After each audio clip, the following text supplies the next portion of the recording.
शालिनी भक्तिसागर मध्ये तुमचे मनपूर्वक स्वागत आहे। श्री अवधूत चिंतन श्री गुरुदेव दत्त श्री स्वामी समर्थ। मित्रांनो, स्वामी महाराज तुमच्या सर्व चांगल्या इच्छा लवकरात लवकर पूर्ण करो ही स्वामींच्या चरणी मी प्रार्थना करते आणि आजच्या या व्हिडिओला सुरुवात करते। तर आज आपण या व्हिडिओच्या माध्यमाने ऐकणार आहोत देवी पुराणांमधले देवी महात्मे, सप्तशतीचे महात्मे पूर्ण मराठीमध्ये 13 अध्याय मी तुम्हाला सांगणार आहे। तुमच्या खूप काही कमेंट्स आल्या होत्या की ताई हो आम्हाला देवी पुराण ऐकायचंय, तर मी देवी पुराण छोटंसं जे शॉर्टकट मधलं संक्षिप्त देवी पुराण माझ्याजवळ आहे। मराठीत 13 अध्याय संपूर्ण आहेत। ज्यांना वाचणे शक्य नसणार त्यांनी देवपूजा करता करता पण हे अध्याय श्रवण केले तरी आपली ही पूजा कुलदेवतेपर्यंत पोहोचून जाईल। स्वयंपाक करता करता पण तुम्ही हा अध्याय ऐकले तरी आपली ही श्रवण केलेले अध्याय कुलदेवतेपर्यंत पोहोचून जाईल आणि हा 9 दिवस सर्वांनी आपल्या आपल्या कुलदेवतेची सेवा सर्वात जास्त करायची आहे। शिवकथा सुद्धा आपण या 9 दिवस पर्यंत ऐकल्या तरी सुद्धा चालेल। कुठले तरी कथा, कुठले तरी पुराण, कुठले तरी अध्याय पण आपण 9 दिवस पर्यंत ऐकले तरी माता राणी आपल्यावर प्रसन्न होते। तर हे नवरात्रीचे 9 दिवस अतिशय अंबे माता, दुर्गा माता, अष्टलक्ष्मीचे अष्टरूपात अंबे माता ही प्रकट झाली। तिने शुंभ आणि निशुंभाचे वध केलेले आहे। अशा या मातेच्या अध्यायाचे वर्णन जेवढे केले तेवढे कमी आहे। तर या सप्तशतीचे देवी महात्मे अध्याय मी तुम्हाला संपूर्ण या व्हिडिओच्या माध्यमाने सांगणार आहे। जर ज्यांच्यापर्यंत हे व्हिडिओ पोहोचेल त्यांनी शेअर करण्याचे करावे, म्हणजे ते सुद्धा या कथा ऐकतील आणि तुम्हाला जसा वेळ भेटेल तसा वेळ काढून तुम्ही ऐकण्याचे करावे। आणि तुम्ही कुठून कोणत्या गावाहून माझी ही कथा ऐकत आहात ते सुद्धा तुम्ही कमेंट्स बॉक्स मध्ये आपल्या गावाचं नाव नाही तर ओम एम क्लीम चामुंडाई उच्चै नमः जय माता दी काहीतरी कमेंट्स माझा आत्मविश्वास वाढवण्यासाठी नक्की करा। चॅनलला लाईक करा, सबस्क्राईब करा आणि शेअर करायला विसरू नका आणि कमेंट्स करायला तर बिलकुल विसरू नका। तर कमेंट सर्वांनी करायचे। जय माता दी लिहिले म्हणजे माता राणी आपल्या सोबत राहते, आपल्या सर्व भक्तांच्या इच्छा पूर्ण करते। अशा या नवरात्रीच्या माझ्याकडून तुम्हाला खूप खूप शुभेच्छा। माता राणी तुम्हाला सुख, समृद्धी, शांती, पैसा, अडका, बरकती, भरभराटी देव। अंबे माता तुमच्या सर्व इच्छा चांगल्या लवकरात लवकर पूर्ण करो मी अशी माता राणीला प्रार्थना करते। आणि आज या सप्तशतीच्या संक्षिप्त देवी महात्मे मराठीमध्ये 13 अध्याय आहेत। मराठीत 13 अध्याय आपण ऐकणार आहोत। श्री गणेशाय नमो नमः। वक्रतुंड महाकाय सूर्यकोटी समप्रभ निर्विघ्नं कुरु मे देव सर्वकारी सुसर्वदा। सप्तशती अर्थात श्री देवी महात्मे मराठी हा ग्रंथामध्ये 700 मंत्रमय श्लोक आहेत। त्यावरूनच सप्तशती हे नाव पडले आहे। हे देवी पुराण ज्यांच्या खूप काही जन्माचं पुण्य आहे त्यांनाच हे देवी पुराण ऐकायला भेटेल, वाचायला भेटेल आणि दुसऱ्यांना सांगायला, शेअर करायला भेटेल। खूप काही जन्माचे ज्यांचे पुण्य काही त्यांच्या पदरी जमा आहे असे हे देवी महात्मे ऐकणाऱ्याचे अनेक दोष सौम्य होतात किंवा नष्ट होतात किंवा मुळापासून नष्ट होऊन जातात आणि अनेक मनोकामना पुऱ्या होतात। नित्य सप्तशती पाठाने देवी पुराण लाभणारे पुण्य कधीच संपत नाही। जो कोणी हे देवी पुराण, महात्मे, भागवत जे पण ऐकेल हे देवी महात्मे त्याचे हे पुण्य कधीच संपत नाही। या 9 रात्रीचे पुण्य, शिवरात्री आणि नवरात्री असे 10 रात्री, या 10 रात्रींचे पुण्य अजन्म राहतं, अनंत राहतं, ज्याचा कधी क्षय नाही राहत। असे या पुण्यमयी कथा नक्की श्रवण करा, महात्मे नक्की श्रवण करा आणि नाही कधी यांचा तुम्हाला भास सुद्धा होणार नाही संकटांचा। तुम्हाला जे काही संकट येत असेल ते कोसो दूर राहील। अशा या देवी महात्म्याला एवढं महत्त्व दिले गेले आहे। नित्य याच्या वाचनाने किंवा ऐकण्याने सुद्धा देवी महात्म्य ऐकल्याने मनुष्याचं धैर्य वाढतो, भीती नष्ट होते, पराक्रम करण्याची इच्छा आणि ईर्ष्या उत्पन्न होते, स्वतःमधील विश्वास वाढतो, आरोग्य, अखंड सौभाग्यवती, ऐश्वर्य, सुख, समाधान लाभते, विनाकारण त्रास देणाऱ्या शत्रूंचा नाश होतो, मन शेवटी आत्मस्वरूपाकडे वळते, मोक्ष प्राप्ती होते। म्हणून हे देवी महात्मे नित्य ऐकून आत्मकल्याण साधावे। ज्यांना संस्कृत पोथी वाचता येणार नाही पण मराठीतलं हे तुम्हाला नक्की कळेल आणि अर्थ कळला म्हणजे आपल्याला लवकर समजतं आणि मनातील नेगेटिव्ह ऊर्जा बाहेर जाते। तसेच स्त्री, पुरुष, बालके, वृद्ध सर्वांना हे ऐकणे खूप चांगले आहे। कारण जो कोणी ऐकेल त्याला खूप काही पुण्य लागेल, खूप काही त्याच्या जन्माचे काही पुण्य असेल त्यालाच हा व्हिडिओ ऐकायला भेटेल, हे महात्म्य ऐकायला भेटेल। एक उदबत्ती देवीजवळ लावा। जर तुम्ही देवघरात घरात वाचत आहात तर एक उदबत्ती देवीजवळ लावा, 2 लावा, एक तेलाचा दिवा, तुपाचा दिवा, एक पाण्याची बाटली ती आपल्या घरात सर्वांना प्यायला द्या, मटक्यात टाका, घरात शिंपडा. याच्याने निगेटिव्ह ऊर्जा दूर जाते आणि देवी माताचा आशीर्वाद राहतो. मगच आपण आता अध्यायाला सुरुवात करणार आहोत. अध्याय पहिला.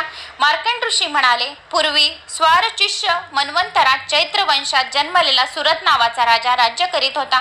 आपल्या मुलाप्रमाणे प्रजेचे पालन करणाऱ्या या राजावर एकदा महान संकट कोसळले. कोलाविद्यस्य नावाच्या शत्रूंनी त्या सुरत राजाशी युद्ध केले आणि त्याला जिंकले. दुर्दैवाने सुरत राजाचे प्रधान सुद्धा लोभी व नीच निघाले आणि राजाचा खजाना त्यांनी ताब्यात घेतला. तेव्हा राजा शिकारीच्या निमित्त करून एकटाच निसटला व एका घनघोर अरण्यात शिरला. त्या वनात एका ठिकाणी मेधा नामक श्रेष्ठ ब्राह्मणाचा आश्रम करून पाहिला. तेथे अनेक हिंस पशु आपल्या हिंसावृत्तीचा त्याग करून एकत्र राहिले होते. अनेक ऋषी व शिष्य आश्रमात साधना करीत होते. त्या ऋषींनी सुरत राजाचा सत्कार केला. त्यानंतर आश्रमात एका निवांत स्थळी जाऊन राजा परिस्थितीचे चिंतन करू लागला. माझ्या राज्याला व नगराला मी मुकलो, पण माझे सेवक धर्म ज्ञानाने वागून प्रजेचा प्रतिपाळ करीत असतील का? माझे प्रधान लोभी झाल्यामुळे खजाना रिकामा होऊन कदाचित प्रजेचे हाल चालेल असतील असे वाटते. या प्रकारचे दुःख पूर्ण विचलित करीत असताना त्या सुरत राजाला एक व्यक्ती दिसली. राजाने त्याला विचारले, तुम्ही कोण? तुमचा चेहरा दुःखाने म्लान का? तेव्हा तो मनुष्य म्हणाला, महाराज, मी समाधी नावाचा मी वेश्य व्यापारी आहे. द्रव्य लोभ्याने दुष्ट झालेले माझे पुत्र स्त्री यांनी मला घरातून घालून दिले आहे. आप्त व बांधव यांनी मला दूर लोटले आहे. त्यामुळे निराधार दुःखी असा मी येथे आलो आहे. परंतु या आप्त बांधवाबद्दल माझ्या मनातील ममता उसळून येत आहे. माझे आप्त मुली, स्त्री आणि नोकर कसे वागत असतील? यांना कुठलेही दुःख तर प्राप्त झाले नाही ना, अशी चिंता अहर्निश मला लागू लागली आहे.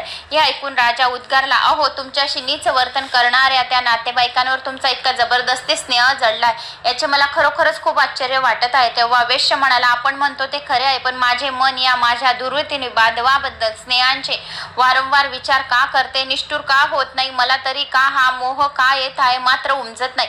यानंतर ते दोघी जण मुनीजवळ गेले आणि स्वतःच्या संसारातील आश्चर्ययुक्त स्नेहाबद्दल दोघांनी मोकळेपणाने त्यांना सांगितले. राजाबद्दल सुरत राजाची आपुलकी, गतवैभवाबद्दल ममत्व आणि समाधी वैश्याची निष्ठुर बांधवाबद्दलची ओढ ही आश्चर्य कोणत्या कारणाने असावी याबद्दल स्पष्टीकरण मुनींनी केले. मुनी म्हणाले, मनुष्य हे ज्ञानवान आहेत हे खरे, पण पशु पक्षी इत्यादी प्राणी आहार, निद्रा, भय, संसार याबद्दल ज्ञानीच असतात. यामुळे मनुष्य व इतर प्राणी या दृष्टीने समानच असतात. मुलाच्या पोषणाकरता स्वार्थवश होऊन आशेने माता पिता बद्ध होतात. मनुष्य प्राण्यातील आई बाप मुले आमचे पांग फेडतील, आम्हाला म्हातारपणी अंतर देणार नाही असा विचार करीत असतात. परंतु यात आश्चर्य नाही, कारण हा मोह उत्पन्न करणारी श्रीहरीची माया आहे. ही माया भगवान विष्णूची योग निद्रा आहे. ही माया रूपी भगवती जगन्माता आहे. जगाचे पोषण तीच करते. ज्ञानी लोकांची सुद्धा अंत करणे ती बलाने आकर्षून घेते आणि मोहाकडे त्यांना प्रवृत्त करते. संसार बंधन प्राप्त होण्यास तीच कारण आहे, पण मोक्ष प्राप्ती तिच्यातच प्रसादाने होते, म्हणून तिचीच भक्ती करणे सर्वश्रेष्ठ होय. मुनींचे स्पष्टकरण ऐकून चकित झालेल्या त्या सुरत राजाने विचारले, भगवान या देवीची उत्पत्ती, तिचे कार्य, तिचे स्वरूप याबद्दल आपण सविस्तर माहिती सांगाल का? ते सर्व श्रवण करण्यास मी उत्सुक झालो आहे. मुनी म्हणाले, देव कार्याकरता व भक्तांवर अनुग्रह करण्याकरता ही शक्ती वेगवेगळ्या स्वरूपात प्रकट होते, अवतार घेते. नित्य असूनही अनेक स्वरूपात प्रकट झाल्याने ती जगात निर्माण होते असे म्हटले जाते. पूर्वी ही पृथ्वी जलमय झाली असता भगवान विष्णू शेषावर बोलले व योग निद्रेत मग्न झाले व त्यावेळी मधु व कैटभ असे 2 असुर श्री विष्णूंच्या कानापासून निर्माण झाले. हे दैत्य ब्रह्मदेवास मारण्यास धावले. तेव्हा विश्वाची स्वामिनी, जगत उत्पन्न करणारी, जगाला जीव देणारी, जगाचा संहार करणारी श्री विष्णूंची निरोपमयी अशी ती जी भगवती निद्रा, तिची स्तुती तेजस्वी ब्रह्मदेव करू लागले. तू ओंकार स्वरूप आहेस, तू अमृत स्वरूप आहेस, तूच सध्या सावित्री विश्वजननी आहे. विश्वाची उत्पत्ती, धारणा, पोषण, शेवटी संहार हे माते तूच करतेस. विश्वाचे उत्पत्तीचे वेळी सृष्टी रूप, निरंतर रक्षण काळी स्थिती रूप, अंतकाळी संहार रूप जगण माते तूच होतेस. महाविद्या, महामाया, महाबुद्धी, महासरस्वती मा तूच आहेस. महान मोह निर्माण करणारी अशी तूच महादेवी महेश्वरी आहे. सत्व रजतम आणि युक्त अशी त्रिगुणात्मक प्रकृती तूच असून तुम्हाला अर्थ समजवले सत्वगुण, तमोगुण आणि रजगुण याचे खूप काही व्हिडिओमध्ये. तर इथं परत वर्णन आलंय. सत्व रजतम आणि यांनी युक्त अशी प्रकृती तूच असून तुला कालरात्री, महारात्री, भयंकर अशी मोहरात्री म्हणतात. यशश्री ईश्वरी ही बुद्धी, लजो, पुष्टी, तुष्टी, शांती, वक्षाती शांती तूच आहेस. आपल्या हातात खडक, तलवार, शूल, भाला, गदा, चक्र, शंख, धनुष्य, बाण भूषंडी परी ही शस्त्रे धारण केल्यामुळे तू घोर भयंकर उग्र दिसतेस. तू सौम्य सौंदर्यवर्त आहे. सर्व ब्रह्म इंद्रादी देवतांमध्ये तूच श्रेष्ठ परमेश्वरी आहे. जगातील जे प्रत्येक अविनाशी सत आणि क्षणभंगर असतात त्यावरील सर्वातील मूळ शक्ती तूच आहेस. मी तुझी किती स्तुती केली तरी शब्द अपुरीच पडतील. सृष्टीचा पालन करता जो विष्णू भगवान त्यालाही केवळ तुझ्या प्रभावामुळे योग निद्रा आलेली आहे. विष्णू ब्रह्मदेव आणि शंकर यांना देह धारण करण्यास तूच कारणीभूत झाली आहेस. हे भगवती तुझी स्तुती करण्यास कोण समर्थ आहे. तथापि यथाशक्ती मी तुझी प्रार्थना केली ती ऐकून या महाभयंकर मधु कैटभ दैत्यांना तू मोहात टाक. जगत स्वामी विष्णूंना त्वरित जागे कर आणि या राक्षसांना मारण्याची बुद्धी भगवंताच्या मनात उत्पन्न कर.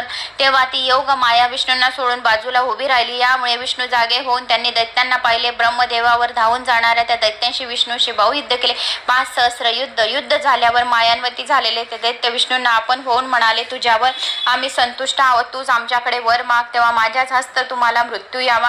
माझ्या हातानेच म्हणजे तुम्हाला मृत्यू यावा असा वर त्वरित विष्णूंनी मागितला. तेव्हा दैत्य म्हणाले, ठीक आहे, ही पृथ्वी आता जलमय आहे, तरी पाणी नसलेल्या ठिकाणी तू आमचा वध कर. चतुर अशा श्री विष्णूंनी आपले शरीर तात्काळ वाढवले आणि आपल्या मांडीवर त्या दैत्यांना ठेवून चक्राने त्यांचा वध केला. अध्याय 2.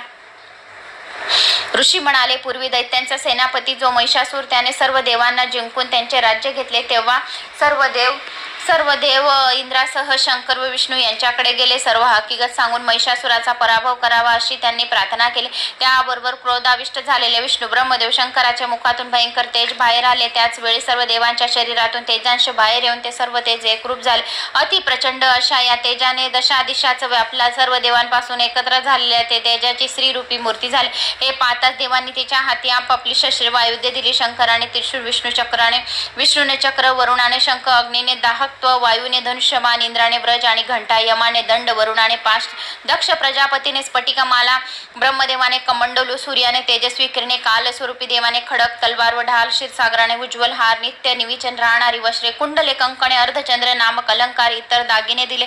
विश्वकर्म्याने तीक्ष्ण परुष, चिलखत, समुद्राने कमलहार, हिमालयाने सिंह वाहन व रत्न, कुबेराने सतत भरणारे मध्यपात्र व शेषाने नागहार दिला. याप्रमाणे त्या देवीचा सन्मान देवीने केला. तेव्हा युद्धाला अधीर होऊन या तेजोमयी देवीने सर्व दिशांना भेदून टाकणारी गर्जना केली. त्यामुळे सर्व दिशा प्राणी प्रक्षुब्ध झाले आणि सर्वात पर्वत डळूमळू लागले. आता ही देवी युद्ध करून दैत्य संहार करून या कल्पनेने सर्व देवांनी देवीचा विजय असो असा सर्वात जय जयकार केला. तर भक्तीने नम्र झालेल्या ऋषींनी तिची स्तुती केली. तिकडे देवीच्या गर्जनेने बिचकलेल्या राक्षसांनी महिषासुराच्या अधिपतीखाली देवीशी युद्ध आरंभले.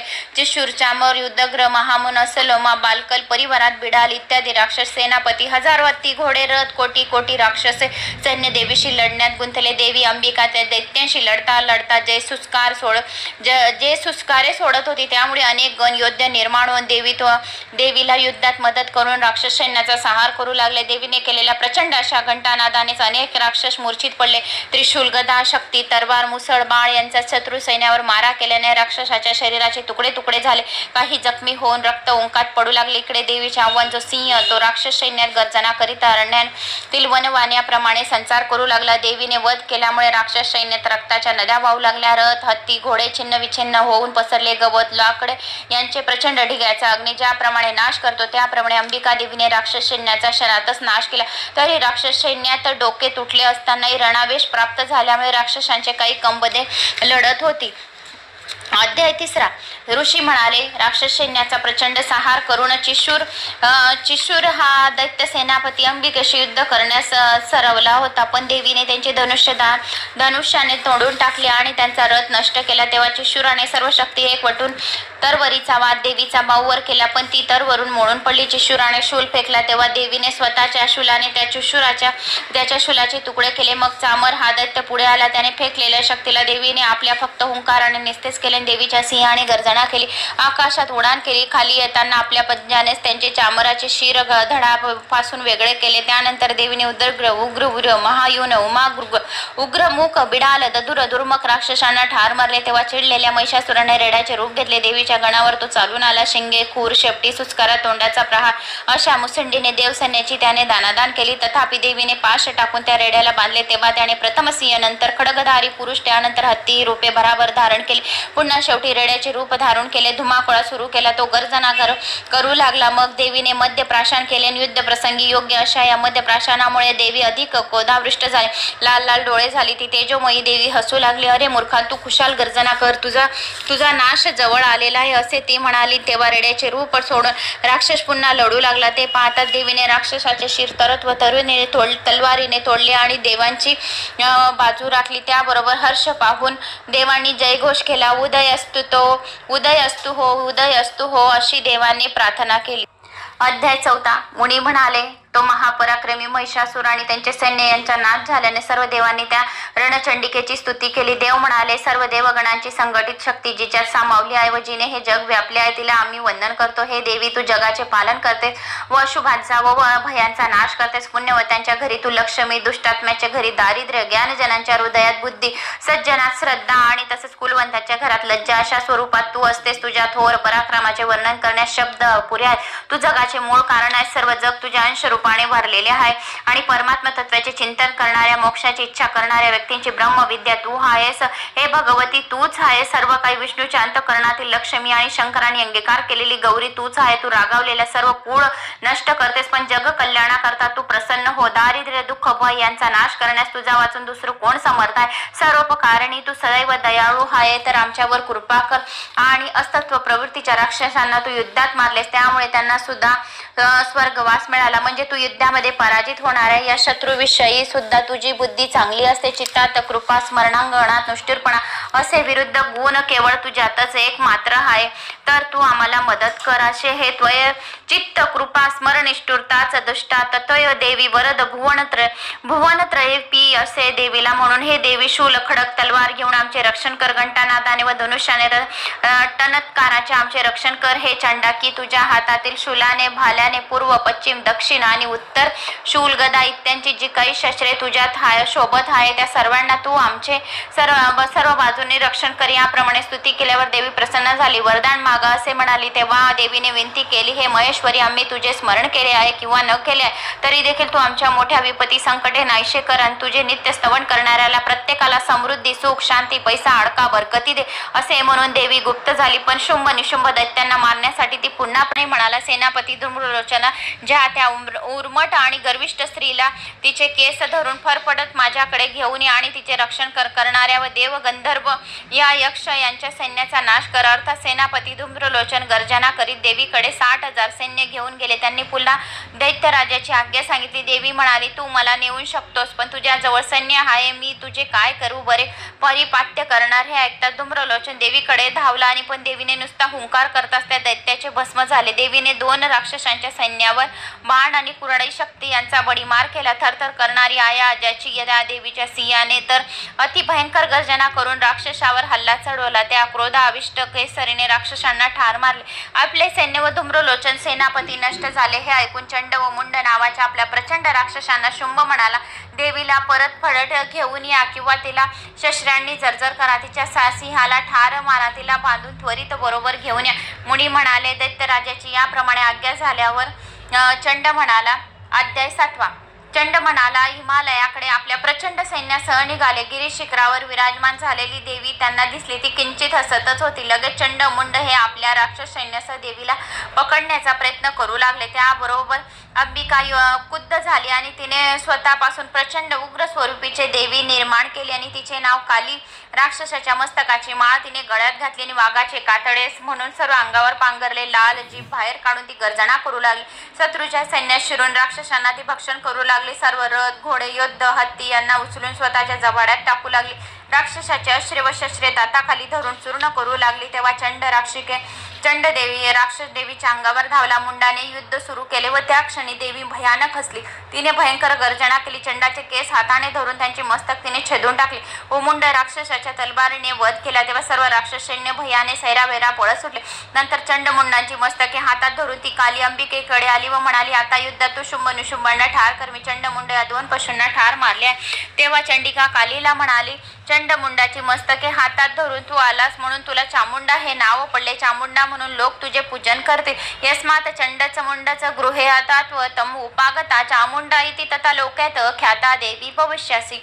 इथे 7वा अध्याय समाप्त झालाय. अध्याय 8वा. मुनी म्हणाले, चंडमुंडाचा वध झालेला पाहून शुंभ व ससैन्य देवीशी युद्ध करण्यास निघाले. ते पाहून चंडिका देवीने आपल्या धनुष्याचा टनत्कार केला. चारी दिशा त्या आवाजाने दणाणल्या. हातातली घंटेचा प्रचंडी नाद तिने केला. तिला साथ देणारी काली गर्जना करू लागली. सिंह ही दश दिशा भरून टाकणारी गर्जना करू लागली. तेव्हा राक्षस सैन्याने देवीला वेढा घातला आणि लगेच सर्व देवांपासून विविध शक्ती देवता निर्माण होऊन देवीच्या सारथ्याने आल्या. ब्रह्मदेवापासून ब्राह्मणी, शंकरापासून माहेश्वरी, मोरावर बसलेली कौमारी, गरुडावर बसलेली वैष्णवी, श्री विष्णू, वाराही, नृसिंहाची नारसी, इंद्रापासून इंद्रिय अशा देवता निर्माण केल्या झाल्या. हे पाहून शंकर चंडिकेस म्हणाले, माझ्या मन प्रसन्नतेसाठी सर्व राक्षसांना तू लगेच ठार मारून टाक. तेव्हा चंडिकेच्या शरीरातून अतिशय भयंकर आणि उग्र अशा अपराजिता नावाची शक्ती निर्माण झाली. ती शंकरांना म्हणाली, माझे दूत होऊन तुम्ही त्या राक्षसांना माझा निरोप सांगा की इंद्राला त्याचे राज्य द्यावे, स्वतःचा जीव वाचवावा म्हणून परत जावे. हेच तिचे श्री शंकर तिचे दूत झाले आणि तिला म्हणाले, शिवदूती असे म्हणतात. शंकरांनी तिचा निरोप सांगितला, पण ते राक्षस संतापून युद्ध करू लागले. तेव्हा देवीस त्यांच्याशी युद्ध करून शत्रूंचा नाश करायला लागले. तेव्हा शूल प्रहाराने लढू लागले. ब्राह्मणीने सर्व शत्रूंवर कमंडुलेतील पाणी शिंपडून त्यांचा पराक्रम व तेज नष्ट केले. माहेश्वरी त्रिशूलाने, वैष्णवी चक्राने, कोमारी शक्तीने, ऐंद्री ब्रज प्रहार करून, वाराही मुखाने, दाडेने, नारसिंह नखांनी राक्षसाचा वध करू लागला. शिवदूतीच्या प्रचंड गर्जनेने राक्षस सैन्य घाबरून पळू लागले. हा अनर्थ पाचक राक्षसातील बलाढ्य रक्तबीज नावाचा राक्षस पुढे येऊन लढू लागला. त्याला होणाऱ्या जखमातून रक्तांचे थेंब पृथ्वीवर पडू लागले. त्या प्रत्येक थेंब गणिक एक एक राक्षस पुन्हा निर्माण होऊ लागले आणि राक्षसाचे सैन्य वाढू लागले. तेव्हा हा प्रकार थांबवण्यासाठी चंडिका कालीला म्हणाली, हे चामुंडे, तू आपले मुख प्रचंड पसरून रक्तबीजाचे खाली पडणारे रक्त प्राशन कर व राक्षसाचे बीजच गिळून टाक, म्हणजे रक्तबीज राक्षस नष्ट होईल. कालीने तसे केले. तेव्हा रक्तबीज अशक्त झाला. त्यानंतर कौशकी देवीने केलेल्या शस्त्र प्रहाराने तो रक्तहीन होऊन मरण पडला आणि तेव्हा सर्व देवांनी हर्षयुक्त देवीने देवाचा जय जयकार केला. तेव्हा अध्याय 9वा. तेव्हा मुनी म्हणाले, रणगणावर रक्तबीज या पराक्रमी राक्षसवीराचा व अनेक राक्षसाचा साथ झालेला पाहून शुंभ व निशुंभ अत्यंत रागवले. दोघी क्रोधाने ससैन्य देवी सैन्यावर हल्ला करण्यास गेले. ब्राह्मणी आणि मातृदेवतांशी ते युद्ध करू लागले. नंतर चंडिकेशी युद्धाचा प्रसंग आला. निशुंभाने सोडलेल्या शक्ती व शूल यांचे निराकरण देवीने केले, परंतु गदा, परशु अशा शस्त्राचे तिने तुकडे तुकडे केले व त्या राक्षसाला बाणांनी घायाळ केले. शुंभ निशुंभ मूर्छित पडला. तेव्हा त्यांनी त्यांचा भाऊ शुंभ पडला आणि तेव्हा देवीने प्रचंड घंटानाद, शंखानाद करून राक्षसाचा तेजोभंग केला. सिंहानेही गर्जना करून राक्षस सैन्यातील हत्तींना घाबरवले. शुंभाला शूल प्रहार करून देवीने मूर्छित केले. तेवढ्यात शुंभ निशुंभ शुद्धीवर आला. तत्काळ त्याच्यावर शूल प्रहार करून त्याने तिला ठारच केले. राहिलेल्या राक्षस सैन्याचा नाश ब्रह्मणी, काली, शिवदूती, ऐंद्री व वैष्णवी या देवींनी केला. काही राक्षस भयानेच मेले, काही पळून गेले. उरलेले राक्षस शियाने, कालीने, शिवदूतीने भक्षण केले. अध्याय 9वा समाप्त झाला. अध्याय 10वा. मुनी म्हणाले, निशुंभाचा वध झालेला पाहून शुंभ चिडला. तू अनेकाच्या साह्याने लढत आहे, तुझे एकटीच सामर्थ्य नाही असे तो दुर्गा देवीला आव्हान देत म्हणाला. तेव्हा, अरे मूर्खा, मी एकटीच या जगात शक्तिरूप आहे. तुला दिसणाऱ्या अनेक देवता माझ्यातूनच निर्माण झाल्या, पण त्या माझ्यातच प्रवेश करीत आहे असे देवी म्हणाली. त्या क्षणी सर्व ब्रह्माणी आदी देवता तिच्यात विलीन झाले. अंबिका एकटीच रणभूमीवर राहिली. आता युद्धासाठी ती एकटीच उभी आहे. तरी तू युद्धवर कर असे अंबिकेने शुंभास म्हणतास पुन्हा घनघोर युद्धास प्रारंभ झाला. बाणाचा वर्षा, भयंकर अश्रे, तीक्ष्णे आयुध असे प्रथम शास्त्राने युद्ध झाले. पण शुंभ पूर्ण निशुंभ झाला, निराधार झाला. त्याने आकाशात उडान केले. चंडिका लगेच तेथे गेली आणि त्याचे बायुद्ध झाले. चंडिकेने शुंभाला उंच उचलून गरगर फिरवले व पृथ्वीवर फेकले. नंतर त्याच्यावर शूल प्रहार करून त्याचे हृदय विदीर्ण करून त्याला तिने ठार केले. दुष्ट राक्षसांचा वध झाला. सगळीकडे शुंभ वारे वाहू लागले. शांतता झाली. प्रसन्न पवित्र वातावरण पसरले. जग हर्षभरित झाले. देव मुदित आनंदित झाले. अध्याय 10वा समाप्त झाला. अध्याय 11वा. मुनी म्हणाले, संकटमुक्त झालेल्या देवांनी चंडिकेचे अंतःकरणपूर्वक प्रार्थना केली. ते म्हणाले, शरणागतीची पीडा दूर करणाऱ्या देवी प्रसन्न हो. चराचरात भरून राहिलेल्या विश्वेश्वरी, तू पराक्रमी आहे. सकळ विद्या तुझ्या स्वरूप आहे. सर्वमंगल्य मांगल्ये शिवे सर्वार्थ साधिके शरण्ये त्र्यंबके गौरी नारायणी नमस्तुते. सर्व मंगल वस्तूतील मांगल्य रूपी देवी हे कल्याणदायिनी, सर्व मनोवंचित पूर्ण करणारी देवी, सर्व भक्तांच्या इच्छा पूर्ण करणारी देवी, शरणागताचे रक्षण करणारे त्रिनयनी गौरी नारायणी तुला आमचा नमस्कार असो. प्रणताना प्रसिद्धतम देवी, विश्ववर्ती हारिणी, त्रैलोक्यवासिनी, विद्य लोकांना वरदा भवम, विश्वपेढा नष्ट करणाऱ्या देवी, भक्तीने विनम्र झाल्याने तू प्रसन्न हो. त्रैलोक्यातील राहणारे सर्व तुझी स्तुती करतात, त्यांना तू वरदायक हो, त्यांच्या सर्व इच्छा भक्तांच्या पूर्ण कर. या प्रकारे स्तुती ऐकून देवीने म्हटले, देवगणांनो इच्छित वर मागा, जगाला उपकार असा वर मी तुम्हाला देईन. तेव्हा देव म्हणाले, सर्व बाधा प्रशमनम त्रैलोक्यस्य अखिलेश्वरी एकमेव त्वा कार्य अस्मद वैरी विनाशनम. म्हणजे ह्याचा अर्थ आहे, हे विश्वाच्या देवत सर्व बाधा दुःख शमन कर, आमच्या शत्रूंचा नाश कर, हेच तुझे कार्य आहे. तेव्हा देवीने म्हटले, तथास्तु, तसेच होईल. वैवस्त मन्वंतराच्या 28व्या युगात मी यशोदा व नंद यांच्या घरी गोकुळात जन्म घेईन, राक्षस संहार करीन, त्यावेळी विंध्य पर्वतावर राहीन, त्यानंतर वैपरीच दानवाचा वध करीन, मी पुन्हा अवतार घेईन, त्यावेळी मला रक्तदंतिका या नावाने पडेल आणि पुढे 100 वर्षाच्या अनावृष्टीमुळे पृथ्वीचे ऋषी माझे स्मरण करतील. त्यानंतर मी 100 डोळ्यांनी कृपा करीन, तताक्षी शताक्षी नावाने तेव्हा माझी ओळखेल. पुन्हा वृष्ट होईपर्यंत देहापासून निर्माण झालेले प्राणरक्षक शांकांनी बाजांनी सर्व जगाचे पोषण करीन आणि मला त्यावेळी शाकंभरी असे म्हणतील. त्यानंतर दुर्गम राक्षसांचा वध केल्यामुळे दुर्गादेवी नावाने मी प्रसिद्ध पावेल.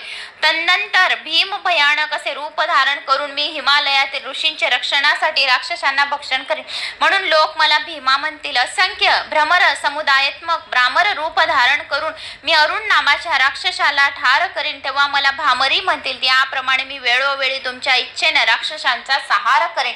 इथे 12वा अध्याय समाप्त झालाय. 11वा अध्याय समाप्त झालाय. अध्याय 12वा.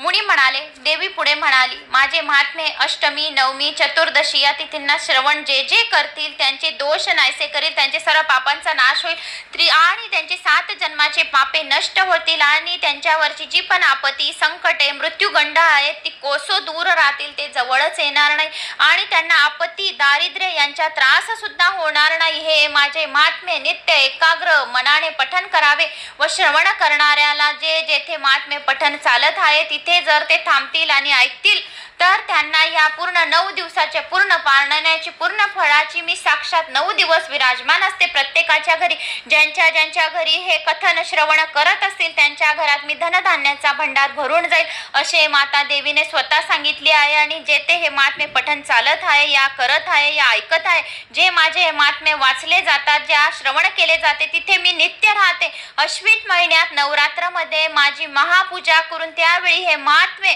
रोज जो पठन करेल या श्रवण करणाऱ्यास मी कुठल्याही पीडा होऊ देणार नाही. सर्व बाधा विनुमृत्यू धनधान्य समन्वित मनुष्य मत प्रसोदने भविष्यांती न संशया. तो मनुष्य माझ्या कृपा प्रसादाने सर्व पीडेंपासून मुक्त होऊन त्याला धनधान्याची समृद्धी लाभेल, यात मुळी शंका नाही. सर्व प्रकारच्या संकटात माझे हे महात्म्य श्रवण करावे, त्यामुळे माझे वाईट स्वप्नाचा नाश होईल, वाईट स्वप्नाचे पडताळे शुभ होतील. हवालदिल झालेल्या मतभेद झालेल्या समाजात महात्मे ऐकणाऱ्याला श्रवण करणाऱ्याला मी त्यांच्या सर्व प्रकारांची सर्व इच्छा पूर्ण करेल. सर्व प्रकारांच्या संकटात हे माझे देवी महात्मे स्मरण करतात. मनुष्य संकट मुक्त होईल, भूत पिशाचांपासून मुक्त होईल, शत्रू नाश पावतील. याप्रमाणे महात्मे कथन श्रवण करणाऱ्याला वाचणाऱ्याला किंवा ऐकणाऱ्याला देवी खूप अशुभ आशीर्वाद देईल, त्याच्या पाठोपाठी राहील आणि त्यांचा वरद असतं देवीचा हात राहील. अशी देवी म्हणून देवी गुप्त झाली. म्हणून म्हणाले, हे राजा, याप्रमाणे देवी वारंवार अवतार घेत आहे, जगाचे परिपालन करते, विश्व तिचे उत्पन्न करते, त्यातीलच लोकांना मोहित सुद्धा तीच करते. तिच्याकडे याचना करून ती विज्ञान समृद्धी या गोष्टी संतुष्ट करून अंतकरणाने देते. महादेवी महाकाली महामारी स्वरूपाने तिने सर्व ब्रह्मांड व्यापले आहे. प्रलयकाली तीच लोकांची संहार करणारी महामारी होती. स्वतः जन्मरहित असून सृष्टीचे तीच उत्पन्न करते. सनातन नित्य असे तिचे स्वरूप असल्यामुळे जगाचे संरक्षण करणारी तीच आहे. अबुद्धकाळी मानवाच्या घरात संपत्तीची वाढ करणारी लक्ष्मी देवता तीच आहे. जो कोणी या अध्याय ऐकतो तिच्या घरी लक्ष्मीची भरभराटी राहते आणि त्यांच्या घरी लक्ष्मी सतत नांदते. विपितकाली संपत्तीचा नाश करणारी दारिद्र्य स्वरूप सुद्धा तीच आहे. ज्यांचे दारिद्र्य खूप काही आहे, त्यांच्या घरात धनाची पैशांची कमतरता आहे, तर हे श्रवण केल्याने सुद्धा त्याचे दारिद्र्य तीच नाहीशी करते. अध्याय 12वा समाप्त झाला. अध्याय 13वा. अशा प्रकारे देवी महात्मे सांगून मेधा ऋषी म्हणाले, हे सुरत राजा, देवीची माया आता तुला कळली असेच म्हणून त्या परमेश्वराला तू शरण जा. ह्या देवीकडून हवेश्य तू. यापूर्वी अनेक विचारी लोक मोहित झाले आहे, होताही असतात, पुढे सर्वजण मोहित पडतील, म्हणून तिला शरण जाणे योग्य आहे. तीच आराधना केली तर मानवाला ऐक सुखे प्राप्त होता, स्वर्ग मोक्ष तीच प्रदान करते. मार्कंडेय ऋषी म्हणाले, मेधा मुनीस नमस्कार केले आणि श्री देवीचा नमस्कार करून सुरत राजा समाधिवेश नदीवर तपस्या करण्यासाठी गेले. देवी श्री सुक्ताचा जप करीत ते दोघे तपस्या करू लागले. नदी तीरावर देवीची मातेची मूर्ती तयार करून त्यांनी आराधना केली. सुरत राजा समाधिवेश यांनी 3 वर्ष तपस्या करून देवीची कृपा संपादन केली. राजाला त्यांचे वैभव मिळाले आणि मोक्ष देणारी ज्ञानहीन प्राप्ती झाली. तो सुरत राजा स्वार्णिक म्हणून प्रसिद्ध झाला. समाधिवेशाला अध्यात्म ज्ञान त्यांच्या इच्छेप्रमाणे मिळाले. देवी महात्म्य समाप्त झालेले. इथे 13वे अध्याय उदय असतु. तर हे असे राहिले 13 अध्याय देवी महात्म्याचे. छोटे देवी पुराण मी तुम्हाला सांगत होती की देवी पुराण माझ्याकडे आहे, तर हे छोटे महात्मे मी तुम्हाला त्याच्यातले संक्षिप्त सांगितले. जो कोणी हे ऐकेल, त्रिकाळ ऐकेल, तर त्याचा संकटाचा खरोखरच नाश होईल आणि या 9 दिवसाचे नवरात्रीचे पुण्यफळाची प्राप्ती त्याला होऊन जाईल. तर अशी देवी महात्मे वाचणाऱ्यांसाठी, ऐकणाऱ्यांसाठी, वाचकांनी मनशांतीसाठी रोज हे सप्तशतीचे देवी पुराण, देवी महात्म्याचे रोज पाठ वाचावे आणि 108 वेळा देवीचा ओम ऐं ह्रीं क्लीं चामुंडाय उच्चै नमः या मंत्राचा 108 वेळा जाप रोज करावा किंवा हा मंत्र 9 वेळा तरी म्हणावा. ओम ऐं ह्रीं क्लीं चामुंडाय उच्चै नमः. ओम ऐं ह्रीं क्लीं चामुंडाय उच्चै नमः. ओम ऐं ह्रीं क्लीं चामुंडाय उच्चै नमः. ओम ऐं ह्रीं क्लीं चामुंडाय उच्चै नमः. ओम ऐं ह्रीं क्लीं चामुंडाय उच्चै नमः. ओम ऐं ह्रीं क्लीं चामुंडाय उच्चै नमः. ओम ऐं ह्रीं क्लीं चामुंडाय उच्चै नमः. ओम ऐं ह्रीं क्लीं चामुंडाय उच्चै नमः. ओम ऐं ह्रीं क्लीं चामुंडाय उच्चै नमः. तर तुम्हाला हे 13 अध्याय आणि 9 वेळा ओम ऐं ह्रीं क्लीं चामुंडाय उच्चै नमः असा मंत्र म्हणून दिलाय, म्हणजे तुम्हाला पूर्ण फळाची प्राप्ती होईल.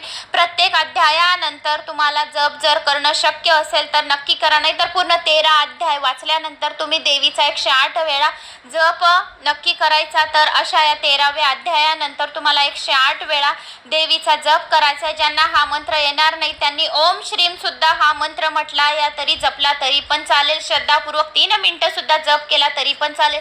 जगदंबे जगदंबे असाही जप केला तरी पण चालेल. निष्ठावंतांना 3 वर्षात चांगले होते आणि चांगला अनुभव येतो आणि धीर धरा म्हणजे समाधान मिळेल. संकटाच्या वेळी श्रद्धा ढळू देऊ नये ही प्रार्थना आहे. देवी करता नैवेद्य कोणते व केव्हा करतात, तर तिथीप्रमाणे वाराप्रमाणे असे भाग पाडून आपल्या प्रश्नांचे उत्तर देता येईल. वार परत्व रविवारी पायास खीर, सोमवारी दूध, मंगळवारी केळी, बुधवारी ताजे लोणी, गुरुवारी साखर, शुक्रवारी पांढरी साखर आणि गाईचे तूप अर्थात असे ग्रंथात म्हटले आहे. तर गुळ सुद्धा तुम्ही ठेवला, देवीला नैवेद्य दिलं तरी सुद्धा चालेल. आणि प्रतिपदा गाईचे तूप, द्वितीयाला साखर, तृतीयाला दूध, चतुर्थीला लाडू किंवा अनारसे, पंचमीला केळी, षष्टीला मध, सप्तमीला गुळ, अष्टमीला नारळ आणि नवमीला लाया या साळीच्या लाह्या, दशमीला काळे तीळ, एकादशीला दही, द्वादशीला पोहे, त्रयोदशीला चणे, चतुर्दशीला सातीचे पीठ आणि पौर्णिमाला खीर. तर असे तुम्ही देवीला नैवेद्य सुद्धा देऊ शकता. तर मित्रांनो, हे राहिले तुम्हाला सर्व 13 अध्यायाची मी तुम्हाला माहिती दिली आहे. व्हिडिओ आवडल्यास नक्की